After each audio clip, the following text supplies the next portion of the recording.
and then they got to play the Kings tonight. All right, and basically the winner of that game at 10 p.m. wins the group. If Minnesota has something to say about that as far as the point differential, right? So, JMO, who wins tonight? The Kings or the Warriors? Okay, well, I mean, it's two pretty even teams. I mean, when you talk about the makeup of the teams, the way the teams operate, they both have one star who does majority of the work as far as like identity of the team, points scored, and giving your team a chance to win. You know what I'm saying? So I think they're pretty even as far as that. They both got great coaches. They both like to play 5-man basketball, although one guy scores a lot of points. They both like to play 5-man basketball. Now, I think this is Draymond's first game ever since the chokeout, the suspension against Rudy Gobert and the Timberwolves. But normally when a guy like Draymond comes back from suspension, it gives the team a boost of morale. They get hype or whatever. But the Warriors have been doing this for so long. Like they don't have that same rah-rah or moxie that they would have 3-4 years ago if Draymond came off an injury, especially against this team. The Kings are not scared of the Warriors. And it's funny how I said they're even teams, but the Warriors on their way down and the Kings are on their way up. So Kings rise and the Warriors fall and they both just meet at the same spot. You get what I'm saying? Now, Joe, imagine you driving 100 miles an hour. You start slowing down. I'm driving 30 miles an hour. I start speeding up. We both meet at 70. You slowing down. I'm speeding up. That's how I look at this matchup. I think the Kings win. I think y'all undefeated in in-season tournament play. Fox is averaging well over 35 points in the in-season tournament. He's averaging 30. 39 and a half. 39 and a half. Okay, cool. He probably averaging what? He might be slightly under 30 points per game for the season, right? Is he 30? 29. So he's slightly under 30 points. And then even when you look at the stats, you look at the scores of the game and watch y'all play. Y'all a totally different team when Fox is not there. So at Fox playing, which he is, and y'all at home, I say the Kings win this game.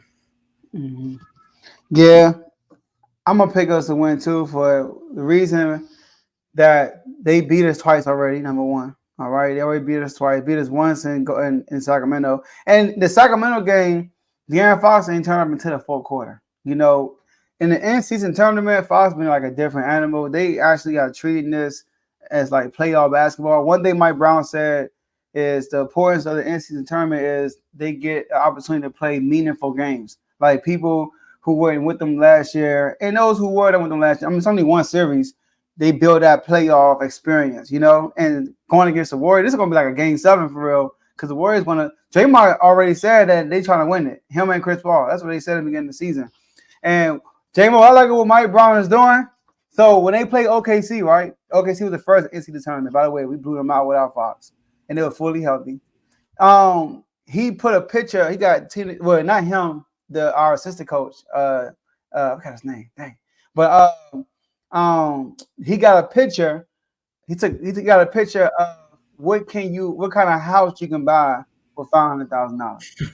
And then he had a picture in like $500,000 in OKC. Then he had a picture of how many bottles of wine you could buy with $500,000. Then when they played Minnesota, he did the same thing. What kind of house you can buy? How many people you can give to, as far as food wise, with $500,000 for Thanksgiving? How many people you can give to, as far as Christmas, for $500,000? You know, like basically selling the vision of how important $500,000 is. You know, so when you watch us play, we like these dudes playing to the end, like they trying to run the score, like he's actually preaching that, like he preaching like, man, don't stop. Fox got a layup on Minnesota at the end, and the crowd stopped booing them. Yeah, you know, so because the point differential matters, right? It does, yeah. It does, because God forbid, right? Just in case they don't win this game, they can still get a wild card spot, you know? So I think right now the Suns got the wild card spot. But I'm expecting to be a good game because the Warriors, we match up with each other very well. Like you said, it's the same type of offense.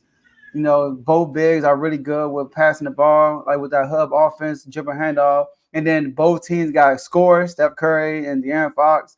The key is Keegan Murray's not gonna be there because what we did last time we played the Warriors, Keegan Murray was guarding Steph, and it kind of bothered Steph a lot because he got length, he got arms and stuff. So, but Keegan Murray ain't gonna be playing. He got a back injury. That's major. So, yeah, that's gonna be major. But Klay Thompson ain't the same, all that stuff. But I don't underestimate the Warriors. They come to play us. Well, Steph comes to play us every time we play these dudes, man. Mm-hmm. So I can't wait because it's the first time they're playing since Friday. So I haven't seen the Kings playing like 4 days now. So I'm looking forward to that. But I got the Kings winning that game too. Yeah, another thing, Joe, you said like don't underestimate the Warriors. Like that's basically a championship team.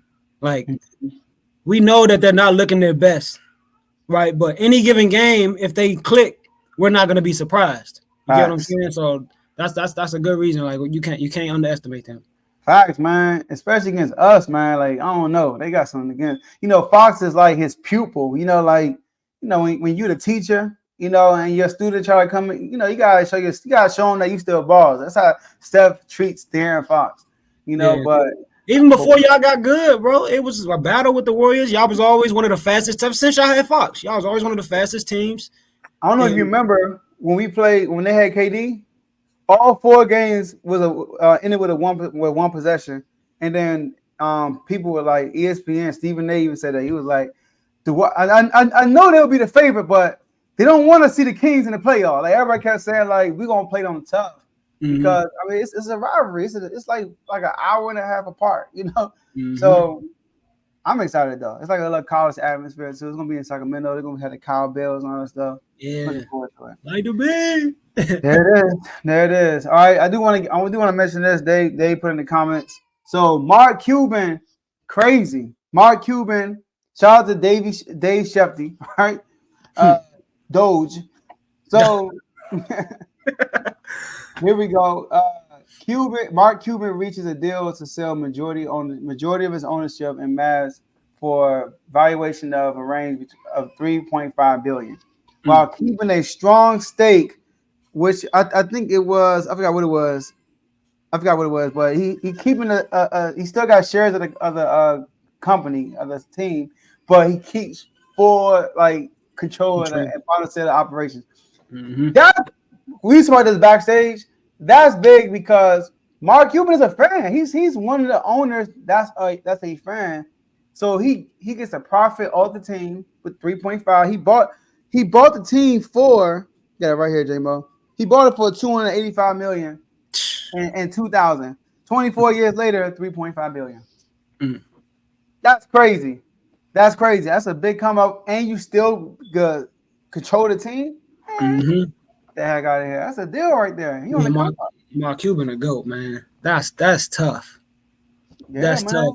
Hey, look, real quick. Let me. I want to say this. Mark Cuban. He talked about. I think he was on All the Smoke. Mm-hmm. He talked about the series where they lost to the Warriors. Okay. When they was the number 1 seed and they lost to the 8 seed. You remember Dirk Nowitzki and they lost to them. So he said that there was a call, like the last game of the season, where the Warriors was one game. They was in the ninth spot. They was one game to get in the playoffs. He said the ref blew a call, and the Warriors went like won that game because of the ref blew the call, and that's how they got in the 8th spot to beat the Mavericks. He said, I can't remember too many details on it, but I think that's crazy. One call, and he remembers that. You know what I mean? Like a guy like him will bring. Nobody remember that, but like you said, he's a fan. He's the owner. Yeah, that's a good point. And they always talk about how the away players love going to play in Dallas because they got food out for everybody. Yeah, I was going to mention that. Yep, that's tough. I think that was on All the Smoke too. How they said his mindset was like, hey, if we could do it for our people, we could do it for the away team, because he heard stories about other owners not treating their players good, and he and that's smart. Like free agency coming around, they're gonna be like, oh, they're gonna remember that buffet. I'm telling you, they said either win or loss. If you win or lose, you get that. And he said they used to get plus towels, but they kept stealing them. He said y'all kept stealing them. That's why I was one of them. Facts. All right, let's go to our next.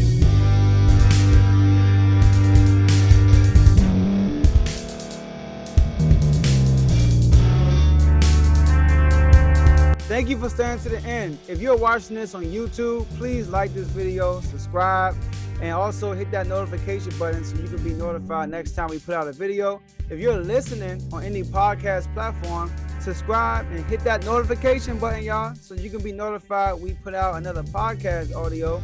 And last but not least, hit that share button. No matter what you're listening to or watching it, hit that share button and send it to somebody that you know that would love to watch this episode you just listened to.